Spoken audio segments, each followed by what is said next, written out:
Alors les ateliers, bonjour c'est Renaissance. Je vois que vous êtes toutes à l'heure et présentes ce matin. Bonjour Marie, bonjour Genta. Bonjour c'est Renaissance. Alors, les ateliers sont un des meilleurs moyens de te faire connaître. Un atelier, c'est avant tout la création d'une expérience qui va donner envie aux participants de revenir à un autre atelier ou de travailler avec toi en individuel. Donc imagine que tu as passé plusieurs jours à préparer le contenu pour un atelier sur le sommeil, par exemple. Tu arrives motivé, l'objectif est clair, tu as choisi les exercices les plus pertinents possibles, le lieu est parfait. Tout va pour le mieux dans le meilleur des mondes. Sauf que très vite, tout s'emballe. Bon début de semaine à toutes et merci à toi Anne-Sophie pour tes conseils. Avec plaisir Marie. Aujourd'hui, on va travailler sur te donner des conseils pour réaliser les meilleurs ateliers possibles. Bonjour, 7 points de vie Sophro. Bonjour Sandra. Donc très vite, tout s'emballe. Tu perds la notion du temps, tu accélères pour tout caser, certaines parties sont bâclées et les participants décrochent un peu, beaucoup, passionnément. Et toi, tu termines épuisé, frustré de ne pas avoir réussi à créer une expérience positive pour tes clients. Alors c'est une situation que j'ai moi-même vécue. Et ça n'a rien à voir avec la qualité du contenu ou l'engagement des participants au début de l'atelier. C'est vraiment le problème vient d'un élément souvent sous-estimé, une mauvaise gestion du temps. Alors, est-ce que ça vous est déjà arrivé de penser que 5 minutes venaient de s'écouler alors que c'était plutôt 15 minutes ? J'attends vos réponses. Bonjour Sandra. Bonjour Céline. Bonjour Marie-Lou. Tout le monde est très à l'heure ce lundi.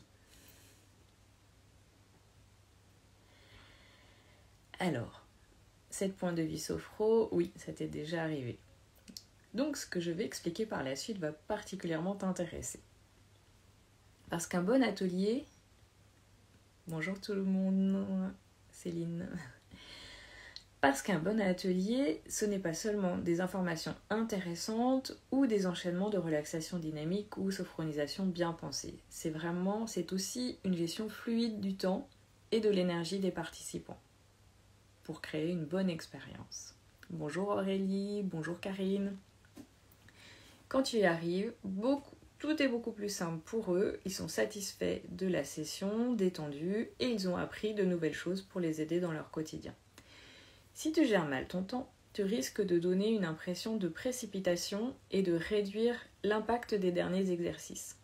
Certaines parties importantes vont être bâclées et d'autres peut-être totalement supprimées. Résultat, les participants décrochent progressivement et ils sentiront que quelque chose ne va pas. Bonjour Pauline. Et toi, tu le ressentiras aussi. Tu n'es plus vraiment sereine, pas vraiment présente et tes participants vont s'en rendre compte.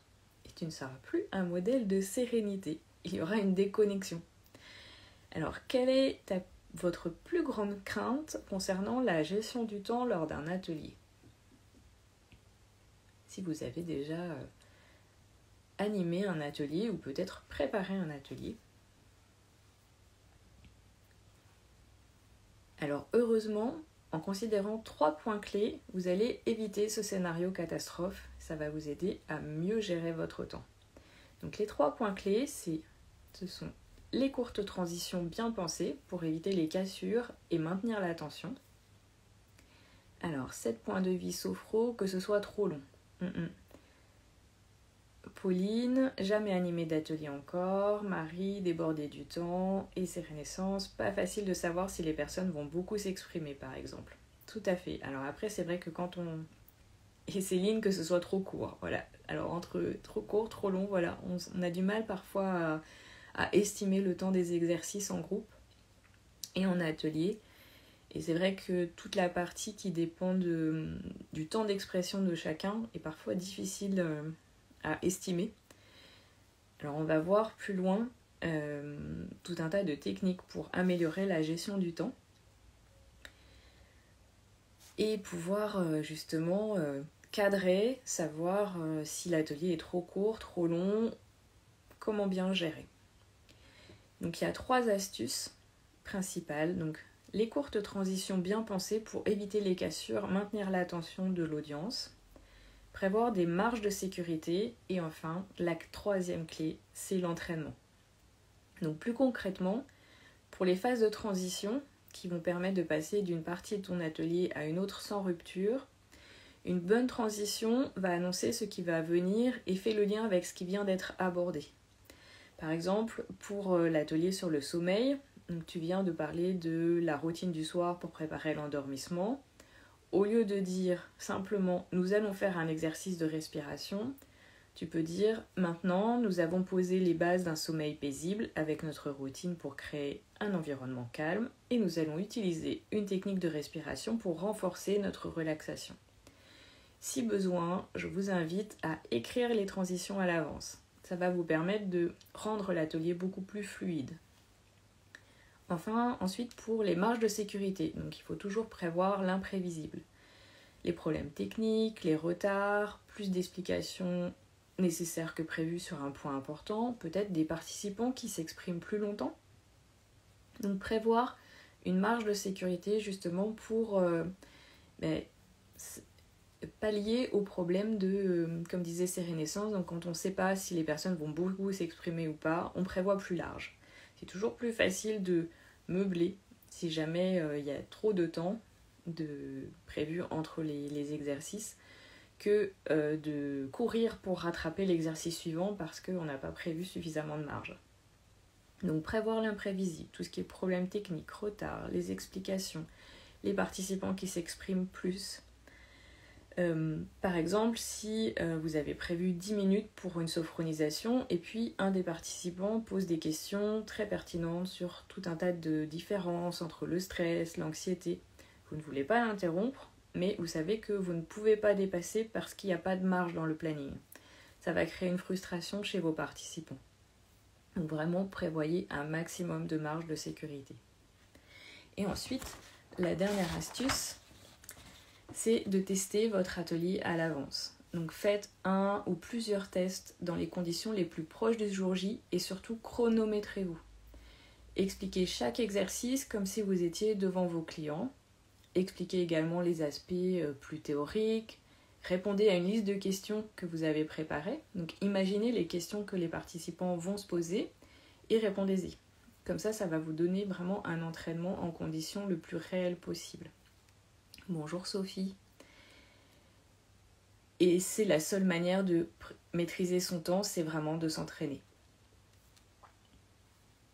Alors, Aurélie, hello. En parlant de temporalité, vous laissez combien de temps entre les séances pour le sophrologue ?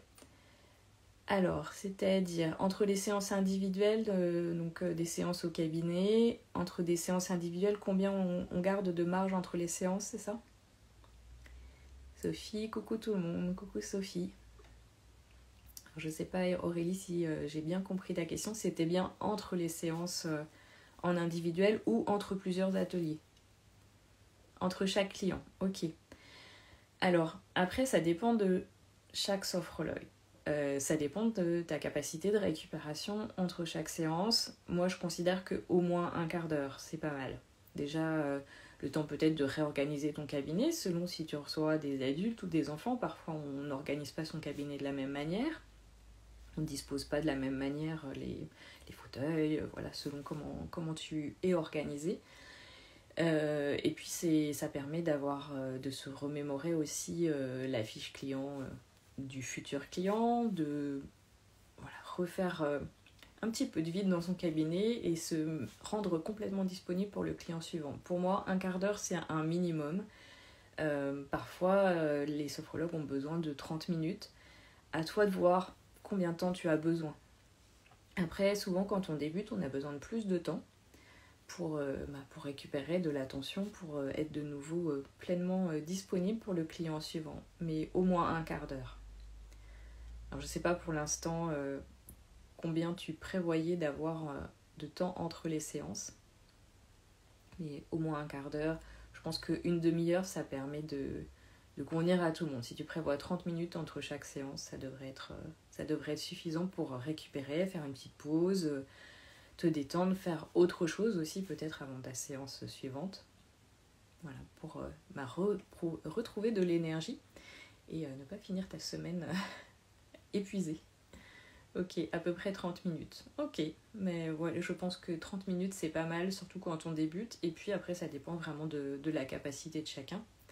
Il y en a qui ont besoin de plus ou moins de temps de récupération. C'est pour ça que c'est important de bien se connaître et de ne pas se prévoir des emplois du temps qui ne sont pas tenables pour vous. Donc c'est important aussi de le prendre en compte en fait, dans la prévision de son emploi du temps de la semaine.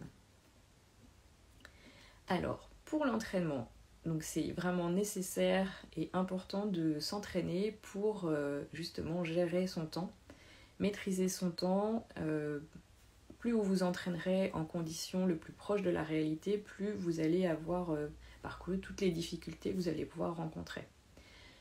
Pendant vos entraînements, il ne faut pas chercher la perfection ou enlever toute spontanéité. L'objectif que vous allez vous fixer pour vous entraîner, c'est simplement de se sentir à l'aise avec le contenu que vous allez proposer et la durée de chacune des parties. Ça va vous permettre de repérer les moments où vous risquez de déborder et d'ajuster en conséquence. Et vous serez plus en confiance et vous allez vraiment rayonner et être sereine jusqu'au bout de votre atelier. Alors, je viens de parler d'une des grandes difficultés des ateliers, mais est-ce qu'il y a d'autres difficultés que vous rencontrez dans votre préparation ou l'animation des ateliers, indépendamment de la gestion du temps? Bonjour Andrea. Alors, est-ce qu'au-delà de la gestion du temps, vous avez d'autres difficultés pour préparer vos ateliers?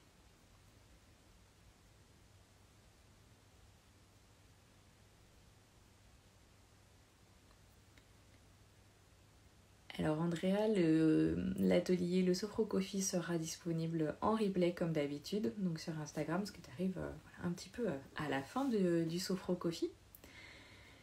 Donc on arrive à la fin et il est temps de récapituler donc les points importants qu'on a vus aujourd'hui. Donc un atelier réussi, ça nécessite une gestion fluide du temps et de l'énergie au-delà du contenu. Une mauvaise gestion du temps, ça entraîne une perte d'attention des participants et une expérience frustrante pour tout le monde. Et troisième point, avec plaisir Andrea, voilà, comme ça tu as le replay que tu vas pouvoir consulter et écouter en détail tous les points qu'on a vus aujourd'hui.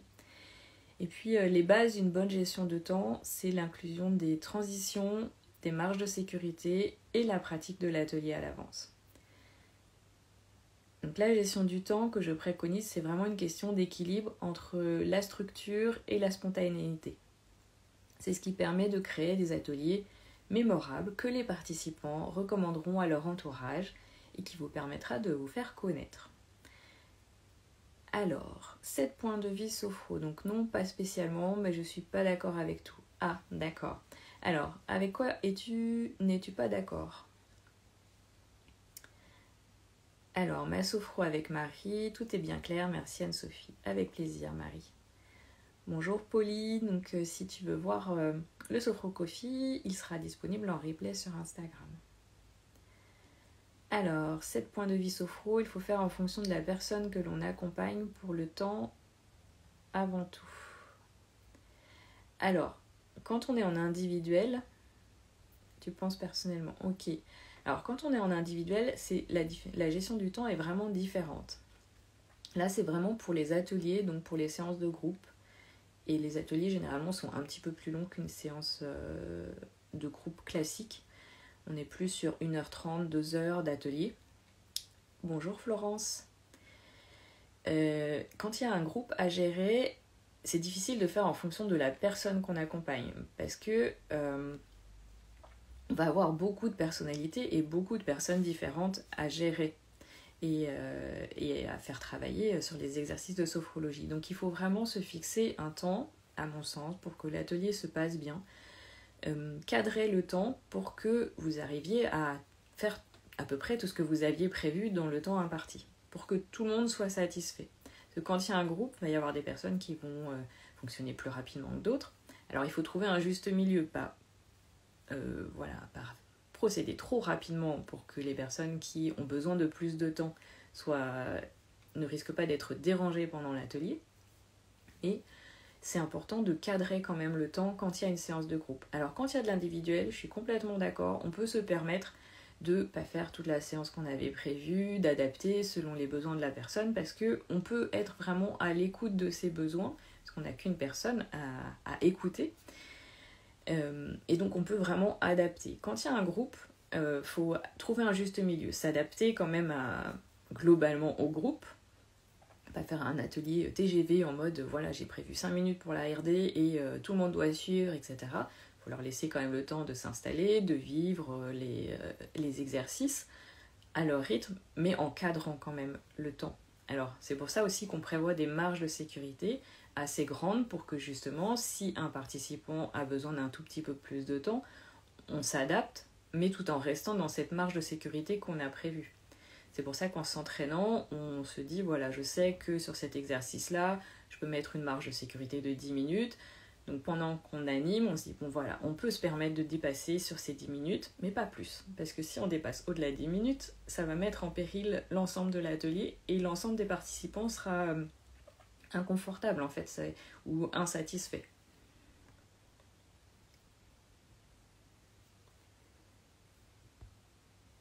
Bonjour Sylvie, bonjour Leslie, bonjour Sylvie, bonjour... Alors Sophie, dans les ateliers, tu prévois une partie théorie pour expliquer la sophro et une partie pratique. Oui, tout à fait. Alors dans les ateliers, je fais toujours une petite partie théorie pour expliquer la sophrologie. Et puis selon la thématique de l'atelier, une petite partie théorie pour expliquer la thématique de l'atelier. Par exemple, pour les ateliers sur le sommeil, il y aura toujours une partie donc on explique pourquoi la sophrologie est utile pour le sommeil, et puis une petite partie théorique sur le fonctionnement du sommeil, les bonnes pratiques pour améliorer son sommeil, en complément des pratiques sophrologie. Ça, c'est vraiment comme ça que je procède pour les ateliers, pas pour des séances collectives, on va dire, sur des thèmes qui reviennent, les séances collectives sur des thèmes de relaxation tout au long de l'année. Bonjour Sylvie. Alors Sophie, combien de temps en moyenne dure un atelier ? Alors en général, un atelier c'est entre 1h30 et 2h. Plus souvent quand même 2h parce que comme il y a selon les thématiques des ateliers, il peut y avoir des temps assez longs sur la théorie parce que c'est utile et ça va rendre l'atelier encore plus efficace et plus enrichissant pour les participants. Alors, 7 points de vie sophro, oui, j'anime un groupe et aussi des séances individuelles. Et je m'aperçois qu'il faut donner un temps dès le départ, que les participants soient d'accord en fait. Oui, tout à fait. Oui, après, il faut cadrer et il faut expliquer comment sera géré le temps. Pour que tout le monde y trouve son compte et que tout le monde comprenne que voilà, il y a un temps pour s'exprimer et qu'une fois ce temps-là terminé, on poursuit, qu'il y a un temps pour pratiquer et qu'il faut suivre en fait ce temps-là parce que sinon on n'a pas le temps de tout faire. Alors, est-ce que tu limites le nombre de participants lors d'un atelier ? Oui. Je limite selon la taille forcément du local et aussi si vous êtes débutant, je vous invite à faire des ateliers avec un petit nombre de participants au début pour gérer le groupe plus facilement. Donc je dirais pour commencer 6-8 personnes et puis si vous vous sentez à l'aise avec 6-8 personnes et que vous vous dites voilà j'aimerais bien rajouter un petit peu plus de personnes, vous pouvez aller jusqu'à 10, maximum 15, voilà, après ça fait quand même beaucoup. Si vous voulez vraiment que tout le monde ait le temps de s'exprimer, de pratiquer, que vous vouliez être à l'écoute pleinement de vos participants pendant un atelier, je dirais maximum 15. 6-8, c'est pas mal pour commencer. Et même plus petit si vous voulez vraiment partir en pleine confiance en vous disant voilà on commence avec 4-6 participants, vous vous entraînez et puis une fois que vous êtes rodé à animer l'atelier, vous pouvez augmenter le nombre. Mais au-delà de 15, ça fait vraiment beaucoup. Alors je vais vous laisser. Merci pour votre présence pour ce Sophro Coffee du lundi. et vos échanges entre vous. C'est chouette aussi que vous partagiez vos propres références. Et je vous dis à lundi prochain pour un prochain Sophro Coffee. Et puis pour ceux qui sont arrivés un petit peu vers la fin, donc il sera disponible en replay comme d'habitude sur Instagram. Voilà, avec plaisir Florence, Sylvie, ravie d'avoir échangé avec vous. Bonne journée à toutes et merci beaucoup également Sophie. Bonne journée Marie, bonne semaine à toutes et puis à lundi prochain pour un prochain Sophro Coffee. Bonne journée à toi aussi, Genta. Merci pour le replay, de rien. Belle journée à toi, Sylvie. Avec plaisir, Aurélie. Bonne journée à toi, 7 points de vie. Bonne journée à toi, Morwen.